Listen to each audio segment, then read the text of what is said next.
નમસ્કાર દર્શક મિત્રો, આપ જોઈ રહ્યા છો સત્ય સમાચાર ન્યૂઝ ચેનલ. ભારતીય રિઝર્વ બેંકે હવે 4 સરકારી બેંકો સામે કાર્યવાહી કરી. આરબીઆઈએ સહકારી બેંકો સામે કાર્યવાહી કરી અને દંડ ફટકાર્યો. Kodar Hindu, urban cooperative bank, Parsi cooperative bank સામે કાર્યવાહી.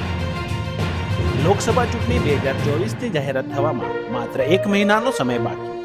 કમિશનની ટીમો મોરચાના પ્રથમ સપ્તાહ સુધીમાં તમામ રાજ્યોમાં તૈયારીઓનું કરશે પરીક્ષા.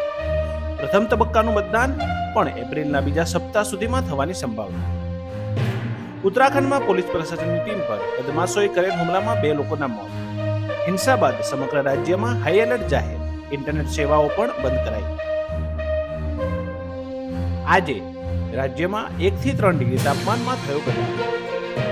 પવન પ્રતિ કલાકે 20 થી 30 કિલોમીટરની ઝડપે પવન ફૂંકાશે. તાપમાન કરતાં ઠંડીનો અહેસાસ થશે.